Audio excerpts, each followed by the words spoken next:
As you all know by now, Kate and I love backpacking, especially desert backpacking. The desert demands much more out of a person wanting to explore it.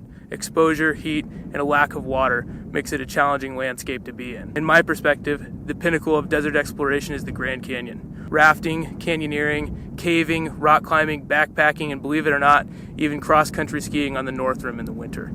The Grand Canyon is truly one of the best playgrounds on our planet. Kate and I recently went on a backpacking trip there, and things didn't quite go as planned. It all started when my buddy Brian asked me if I wanted to go on a backpacking trip in a remote part of the North Rim called the Kanab Creek Wilderness. He had backpacked there 3 times before. Not only that, but Brian and I have a history of backpacking in the Grand Canyon together. In 2018, we spent 10 days backpacking the Escalante route and really taking our time to take it all in. Both of us are experienced desert backpackers, so for this trip, since Brian had already done it a few times, I didn't do any research about the route, campsites, water sources, nothing. I just wanted to go out there with zero expectations and be blown away by how majestic it was going to be. The problem with this approach was that Brian was too comfortable having been there multiple times before, and I was too reliant on Brian's knowledge. Because of this, things went south because neither of us did research before going out there. By the second day, things got to be pretty stressful. Had I done the research beforehand, it could have all been prevented. At the end of the backpacking portion of this video, be sure to hang around because I'm going to give you my tips, tricks, and resources that I used that could have prevented the problems that we faced. Let's get into it.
But my feet really hurt. I can't really feel them anymore.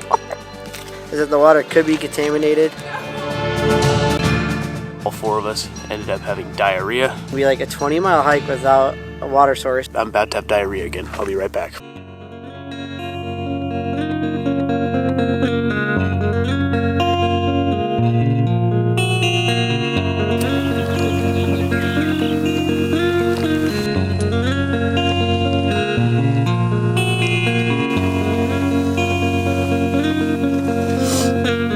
Beautiful. Good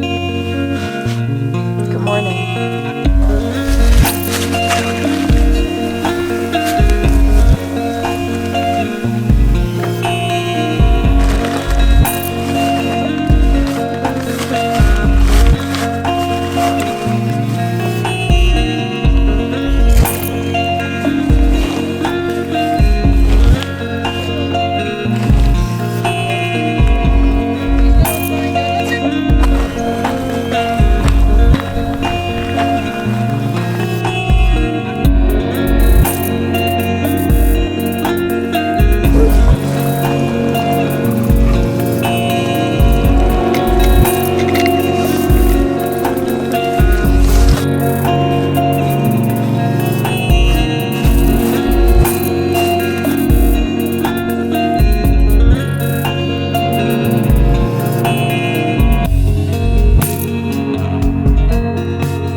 What's going on right now, Brian? So what's going on right now is we're in this sweet riparian area. And there's a bunch of frogs just doing it.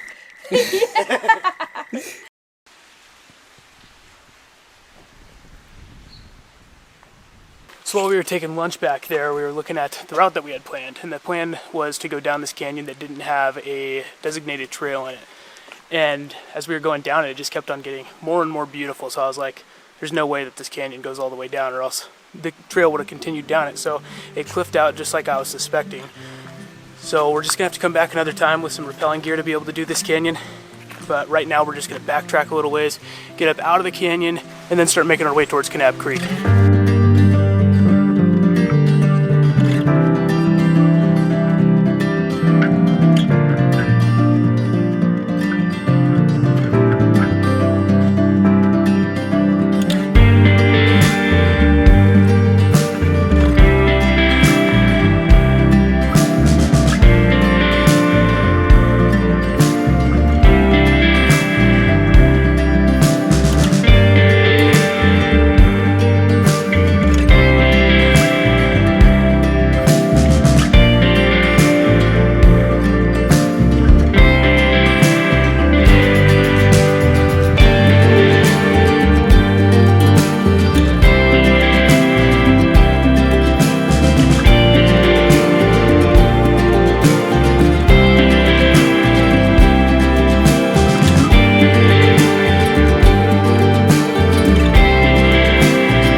Hiking today.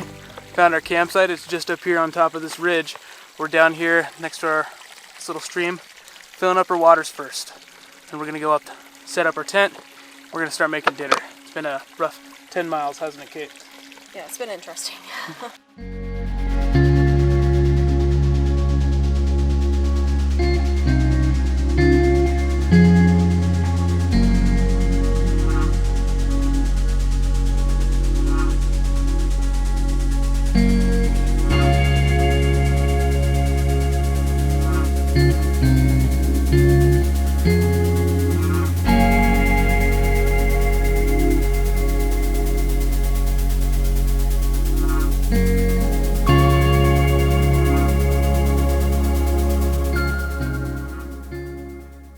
Aside from the canyon cliffing out on us and having to change our route, the first day went really well. The next day would prove to be even better, stunning scenery and just a lot of fun. Up until that next evening, when things would start to get stressful to say the least. Did I sleep last night? I slept like a champ. So much that a mouse decided to munch on a wrapper next to my head and I didn't even hear it. Wow, that is some deep sleep. I was out. So it ate your Cliff Bar? No, I already ate it. I got it to him before he did. It was just...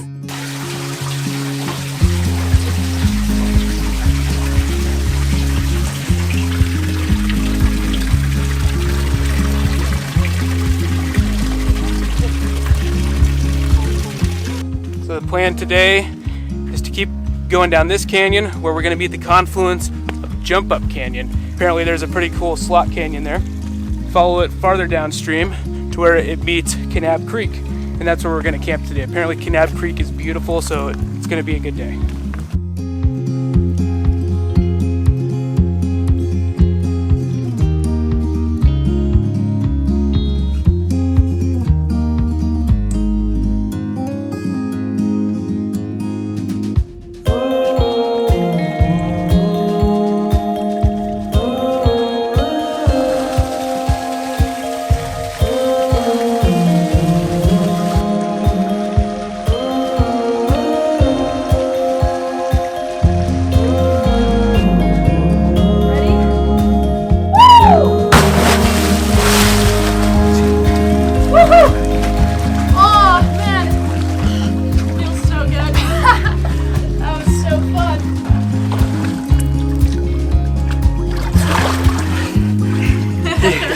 So we have made it now to the confluence.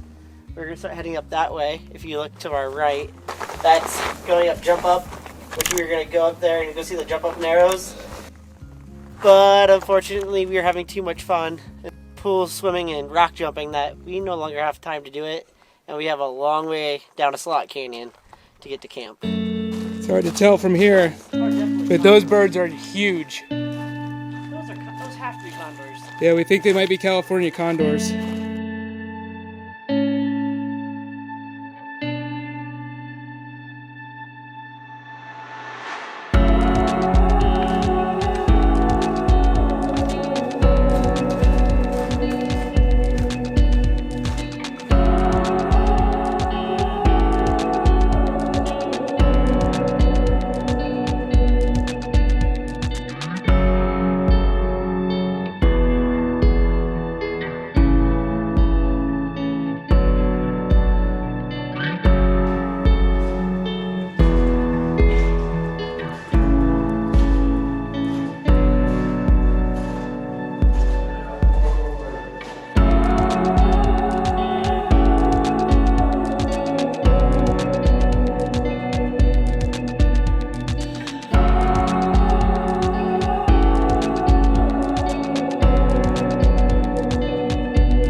sacrifices you'll make to Wait, see can we make a this smiley shit. face on my moleskin first? People are gonna wonder why the hell I have my toes taped together.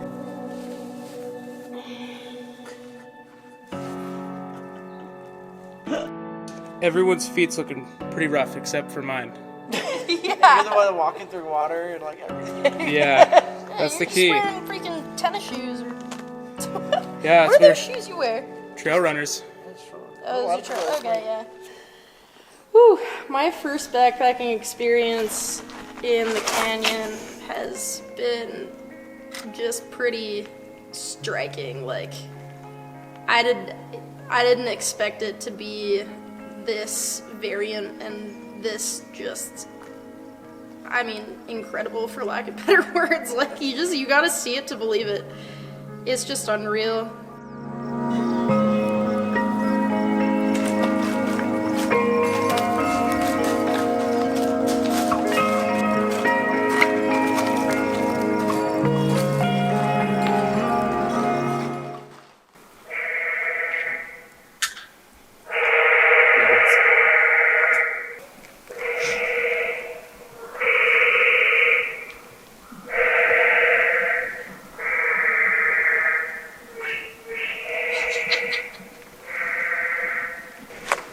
Do you guys have any guess as to what that is?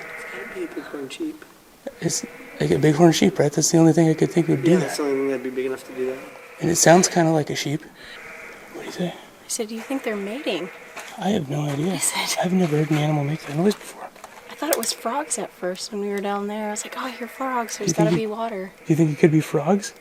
No. I think it's too Not that loud. It's a loud ass frog if it's a frog. That's some acoustics. If it's a frog. Yeah, no joke.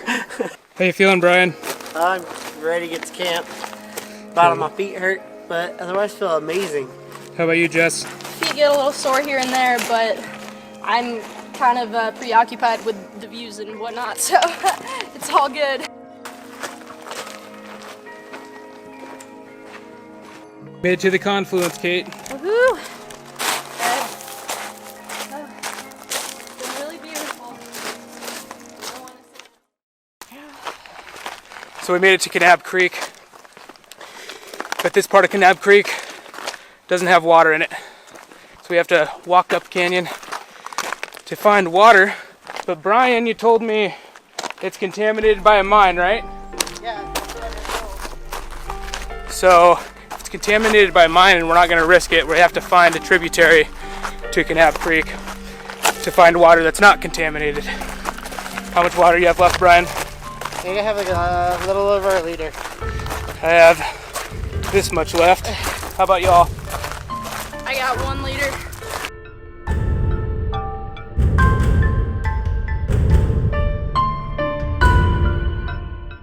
Well, we find ourselves in a very interesting position. One that I've never been in before.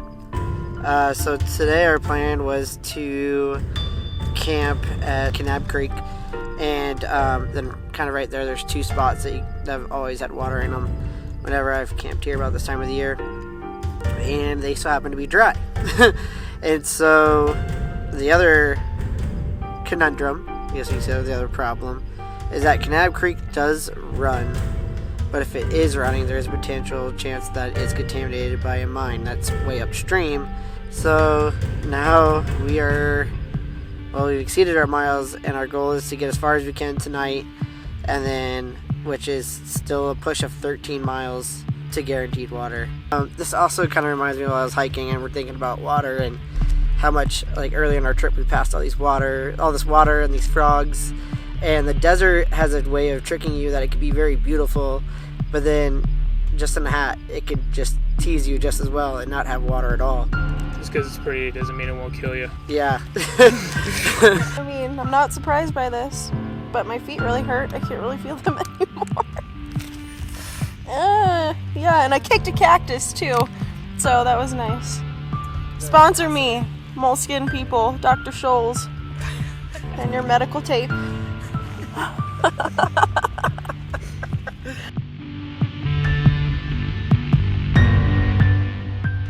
We are decided going for the hike. We're going to go for I think Jordy said it was going to be like a 20-mile hike without a water source, but luckily we found a water source. The catch-22 about drinking this water is that the water could be contaminated. I guess there's some kind of mine up the river or up the stream. It's just going to be pretty much emergency water, and try to like drink to stay hydrated but not chug a lot of it is kind of the plan. And we're still going to just backpack through the night because everybody's feeling good. And I think unless that changes, then we'll stop. That's the plan for right now. The water source that is commonly used near the confluence of Kanab Creek and Jump Up is a pothole in a tributary called Crack Baby Canyon. It was dry, as well as all the tributaries we checked during that 6-mile hike to the part of Kanab Creek that had running but potentially contaminated water. Could have gone back through Jump Up and back to where we had water earlier that day, but we could see there were clouds in the sky and we didn't want to be in Jump Up just in case it started raining. So we decided to continue our planned route, drinking from Kanab Creek, but just enough to keep us from getting dehydrated.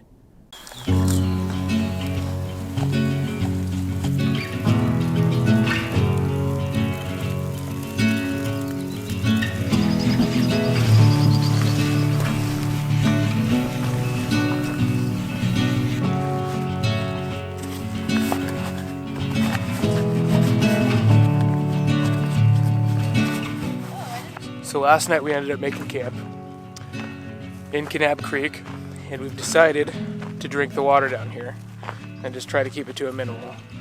I'll tell you what, if I get out of here and I find online that this water was drinkable, I'm not going to be too happy about it, because we could have just been drinking this water the whole damn time and none of this would have been an issue.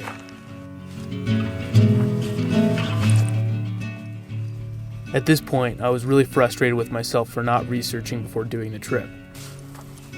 While we walked through all the water in Kanab Creek, I just wanted to stop, fill my bottles up, and start chugging it, but we couldn't. We were thirsty, surrounded by all this water that we were unsure if we should be drinking or not.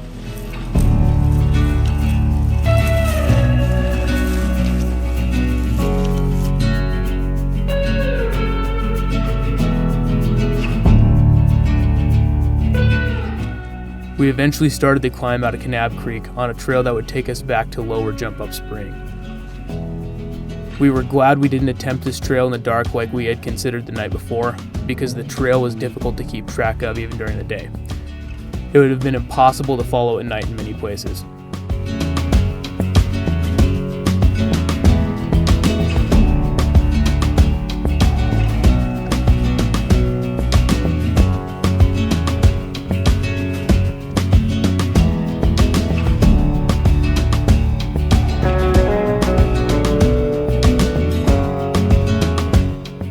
We were able to find a pool of water that we managed to get 5 liters out of.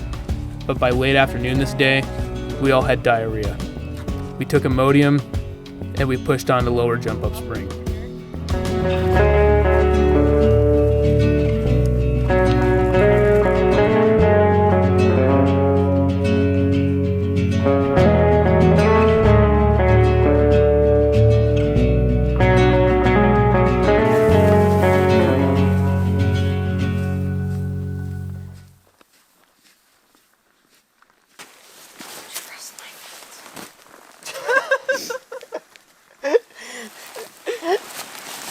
Welcome home! That night, we set up camp and went down to the creek to put our feet in the cool water. It was here where we found out what animal was making the strange noises the night before.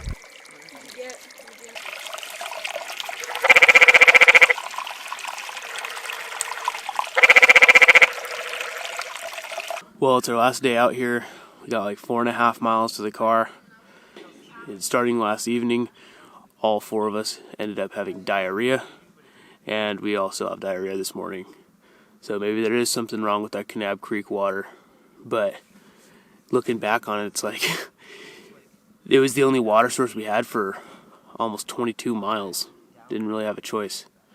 We ended up camping at our first water source that we got to on this trip. This is one big loop. We're back to the beginning of the loop in Jump Up Canyon, and we went back down to the spring where all those frogs were at the beginning of the trip. Just a second. I'm about to have diarrhea again. I'll be right back. So because of the whole diarrhea thing, we decided to maybe we'll use the iodine. Maybe our filter's going bad. So we decided to use the iodine when we got to this water source. And we used it last night, filled up all of our waters. And this morning, there's all of this white stuff just settled in the bottom of the bottles. And I've never seen iodine-treated water do that. So there's no way I'm drinking that. So then now the closest water source is 4 miles that way towards the cabin where we're headed to.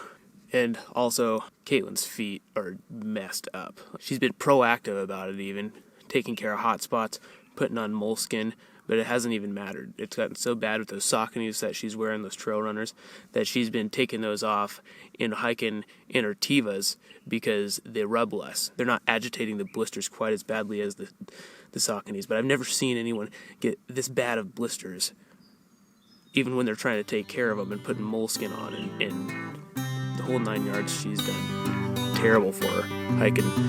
She did 15 miles yesterday with those things. I came to Philadelphia with a rod in my hand. I sure am no saint, I am no righteous man. I don't miss the cold, but I do miss the sand. Oh, that's good. So happy to see this. I am no righteous man. Alright, charged. Oh my god, that is delicious water Want the compared to steak? the other water that we've had. What the? Like a wanted man, you come from far and wide, just to spit in my hand. I came We had to work in for it at the end. to run from the cold. The young they tolerate it, but my body's getting old. And I tell you, I'm going to hug my van. I am no righteous man.